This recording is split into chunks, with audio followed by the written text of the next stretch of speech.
Grábenos, compañeros. Hace unos momentos, el presidente López Obrador puso una canción de los Tigres del Norte a la que recurre comúnmente y que nosotros no le podemos poner porque, si bien es cierto, admiramos mucho a los Tigres del Norte, estamos convencidos de su aportación a la cultura mexicana, de lo que sí estamos convencidos aquí en Sin Censura es que al hablar de copyright, de derechos de autor, cuates no son. Son de los que peores sanciones imponen, de los más agresivos en cuanto a sanciones se refiere, cuando sale un poquitito de sus videos, un poquitito de sus canciones. Y aún así, aquí con mucho gusto le compartimos esta canción tan importante de Somos Más Americanos, de los Tigres del Norte, que hoy el presidente López Obrador se la dedica al racista, clasista, fascista y antimexicano gobernador de Texas, Greg Abbott. Esto a colación de una pregunta que le hacen sobre, pues en esta conversación que tuvo con el presidente Biden, de alguna u otra forma hablaron de la nueva ley antiinmigrante que se implementó ya en el estado de la Estrella Solitaria y que pues en todo caso es un ataque absoluto, sí, en contra de los inmigrantes, en contra de los hispanos, pero específicamente en un sentimiento antimexicano que generalmente obtiene muchos votos de los ignorantes que creen que están en un partido de fútbol o de fútbol americano, de fútbol americano en el que juegan México y Estados Unidos, ¿no? O sea, esa es la mentalidad de muchos ignorantes acá, que creen que hay algún tipo de rivalidad sin contemplar que verdaderamente somos pueblos hermanos, enfrentados en algún momento por las ideas de sujetos conservadores, imperialistas, que nada tienen que ver con los principios de ambas naciones y nada tienen que ver con la relación tan estrecha que existe entre ambas naciones. Le comentaba yo a usted que en esta canción de los Tigres del Norte se consideran varios estados. Dicen la parte de, y nos quitaron a Texas, Nuevo México, Arizona y Colorado. También voló California y Nevada, con Utah no se llenaron. El estado de Wyoming también nos lo arrebataron. Pero faltó una parte, sí, también una parte de Kansas, era territorio mexicano en aquel entonces, donde yo me encuentro en estos momentos. Yo me encuentro en Kansas City, Missouri, que comparte ciudad con Kansas City, Kansas, ¿no? Son dos jurisdicciones distintas, pero bueno, la misma ciudad en dos estados, en la parte de Missouri y en la parte de Kansas. Y le hablaba yo a usted de cómo es que durante el virreinato, durante el reinado de los españoles de la Nueva España, precisamente la corona española nunca quiso comercializar o tener algún tipo de relación con el gobierno de los Estados Unidos, tal vez por miedo de que fueran a intervenir en la Nueva España, y siempre cerraron sus fronteras a Estados Unidos los españoles. No así el nuevo gobierno de México, esa nación que apenas se formaba después de nuestra independencia de los españoles, de inmediato hizo muy buenas migas con el gobierno de Estados Unidos, y muchos lo entendieron de esa forma. De verdad, hubo muchos estadounidenses políticos que nos vieron como un pueblo hermano al que se le tenía en todo caso que apoyar, no que atacar. Otros vieron en México una oportunidad para el saqueo, para la violación, para la extracción, para pues aprovecharse de una nación que apenas se creaba, que apenas se formaba, y en eso pues basaron su intervención en México. Algo que, insisto, fue discutido durante un tiempo en las cámaras y hubo muchísimas personas, muchísimos estadounidenses que se oponen a la invasión en México y, por supuesto, a la anexión de más de la mitad de nuestro territorio. Entre estos, el presidente, quien entonces era senador, ¿no? Pero en aquel entonces el senador y después presidente Abraham Lincoln, o Abraham Lincoln, como usted le quiera llamar, ¿no? Esto se lo comento al hacer la referencia con Kansas City, porque en la formación de este país, en el llamado destino manifiesto y en este imperialismo que ejerce Estados Unidos hacia todas partes, al apropiarse de todos estos territorios, por compras como la compra de Luisiana, el Tratado de Luisiana, pues, ¿no? La compra de Florida, la compra de Alaska, los rusos, etcétera, la expansión hacia el oeste. Este sitio en el que me encuentro yo fue muy significativo para México y para los Estados Unidos. Aquí Kansas City era la frontera, eran territorios de frontera de Estados Unidos. Hasta aquí llegaba la frontera y estamos en la mitad de los Estados Unidos, para que usted se dé cuenta, se dice que Kansas City está justo a la mitad de todo Estados Unidos. Estamos lejos y cerca de todo. Pues esta era la frontera, imagínense, de los Estados Unidos debido a la gran extensión de territorio que tenía México, que tenía en su momento la corona inglesa, que tenían también los franceses, los españoles en varias partes de este continente. Y a partir de esta circunstancia tan importante es que se crean 3 rutas. Una ruta de colonos que venían desde Europa, llegaban a Estados Unidos por el este, llegaban, ya sabe usted, a Nueva York, y de ahí se trasladaban ya sea a Oregon, a California o a México. Y tenían que pasar por aquí, tenían que pasar por Kansas City. Aquí se abastecían en Kansas City o en Independence, Missouri, se abastecían las carretas y de aquí se iban. La ruta de Oregon se llama, ya la sabe usted, The Oregon Trail o The Gold Trail, el que es el de California y etcétera. Pero la ruta hacia México se llamaba la ruta Santa Fe, porque pasaba por Santa Fe, Nuevo México, y de ahí llegaban. Es una ruta que se generaba, imagínese usted, desde Nueva York hasta la Ciudad de México, ¿no? O sea, era una ruta larguísima, muy importante para el comercio, pero que desafortunadamente esos políticos hijos de la chingada ocuparon para invadir México. Fue la ruta Santa Fe la que utilizaron para invadir México, imagínese usted. Y otra cosa, en este odio irracional que existe de varios tejanos hacia México, pues podríamos hablar que también es histórico. Usted sabe perfectamente que el gobierno de Estados Unidos apoyó muchas migraciones de colonos angloparlantes, anglosajones, a la zona de Texas en aquel entonces. Y fueron estos colonos anglosajones los que perpetraron la esclavitud, por ejemplo, todavía en México, en donde estaba ya abolida, pero bajo otro tipo de esquemas de servidumbre. Son los que también establecen sus propias instituciones buscando independizarse de México. Y esto es lo que origina el conflicto con los Estados Unidos, con lo que después se desencadenaría la pérdida de nuestro territorio. El presidente López Obrador se equivoca al criticar a Greg Abbott, al decirle que, bueno, la frontera lo cruzó a él, los cruzó a todos. Texas era México. Muchos tejanos sí lo reconocen, dicen, bueno, pues si pensamos quién era mi familia antes, pues yo era mexicano, ¿no? En todo caso, no era tanto europeo, era mexicano, porque esta tierra era de mexicanos.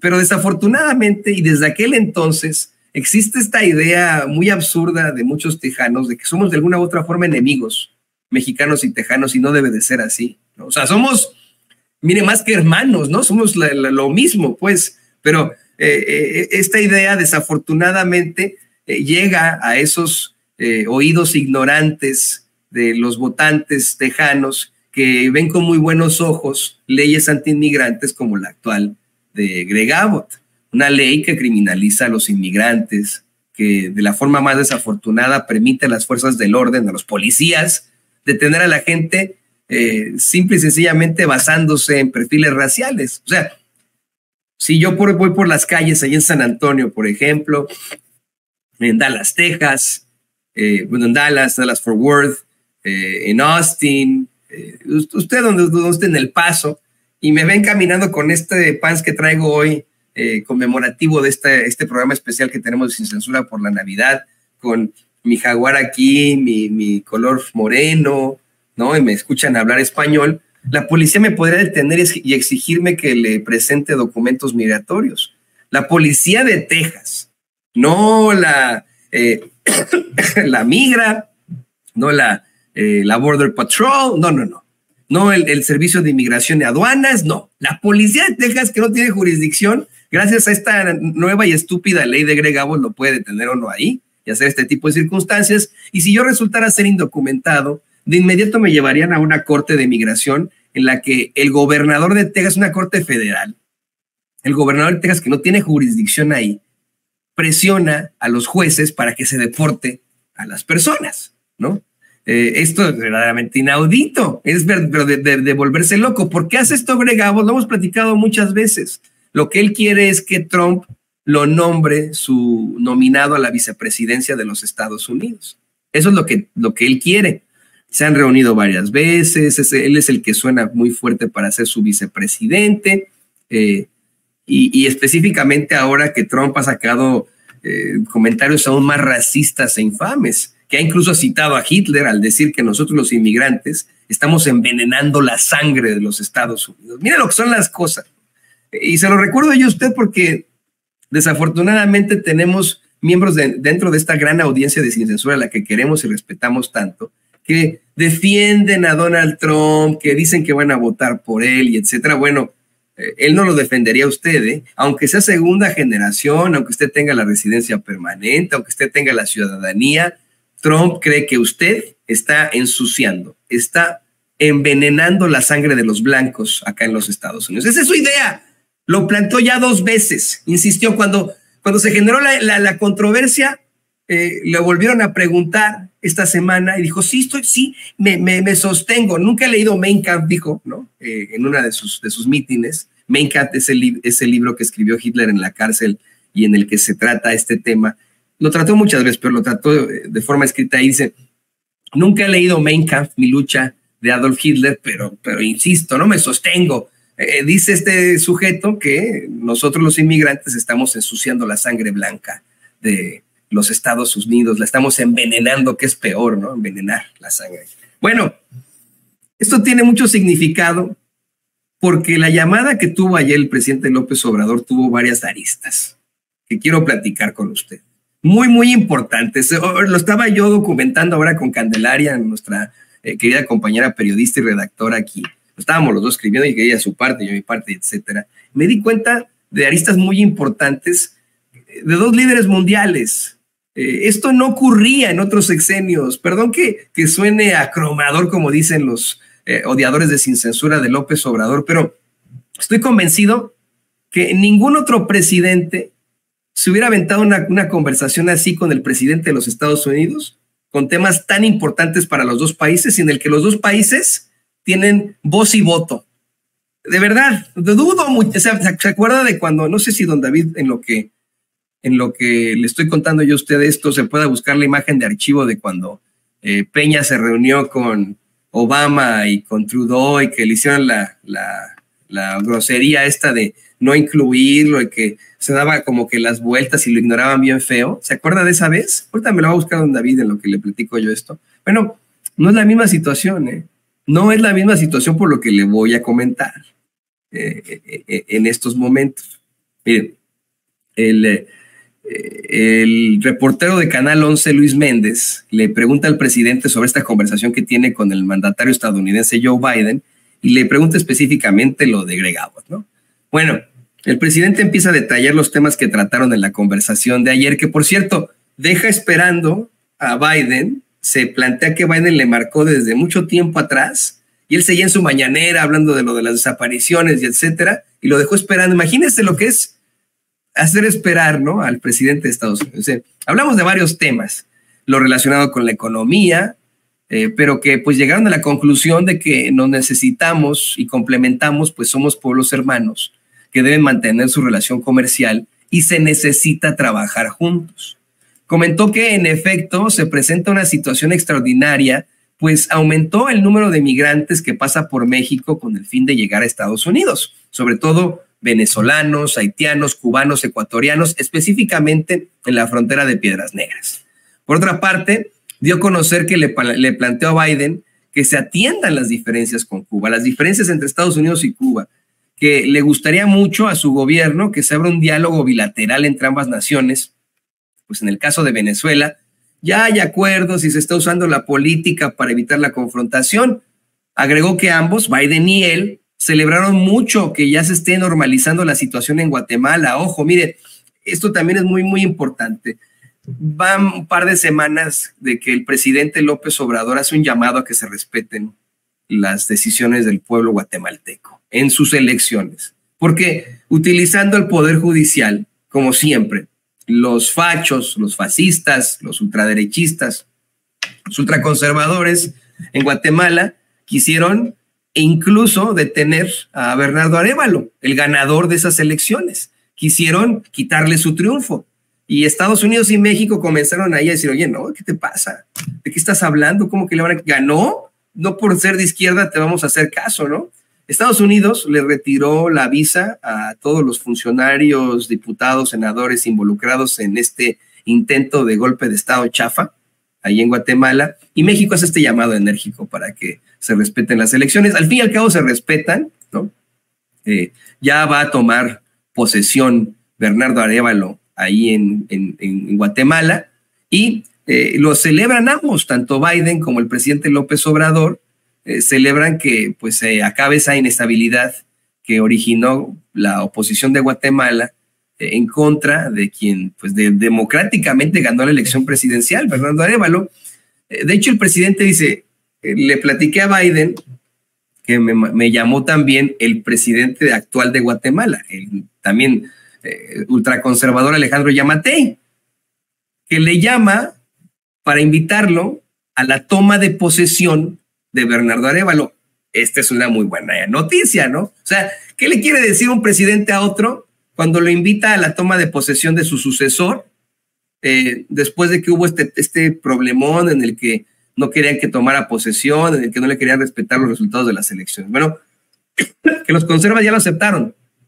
Tanto que está invitando al presidente de México a que asista a esta toma de posesión, la cual tendrá lugar el 14 de enero. Y dice el presidente que lo está pensando, que le gustaría muchísimo ir, ¿no? Mire, a lo mejor, ¿quién quita?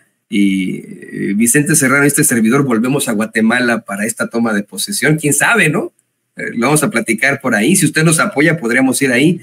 Vicente Serrano, su servidor, en su momento tuvimos a bien entrevistar al expresidente Jimmy Morales, bueno, todavía era presidente de Guatemala en 2016, y a lo mejor podríamos ir ahí a esta toma de protesta a la que podría asistir el presidente López Obrador. ¿Quién quita, Ojo, a lo mejor y lo hacemos, pero vamos a estar muy, muy pendientes de eso. Lo que es un hecho es que efectivamente hablaron sobre las presiones de grupos en contra de los mexicanos y los inmigrantes, especialmente en esos tiempos electorales que él está convencido pierden cada vez más fuerza, puesto que cada vez somos más mexicanos acá en los Estados Unidos. Lo que no querían ellos, ¿no? Lo estamos convirtiendo en una mayoría aquí en Estados Unidos. Y bueno, le voy a pedir, por favor, al equipo que nos grabe para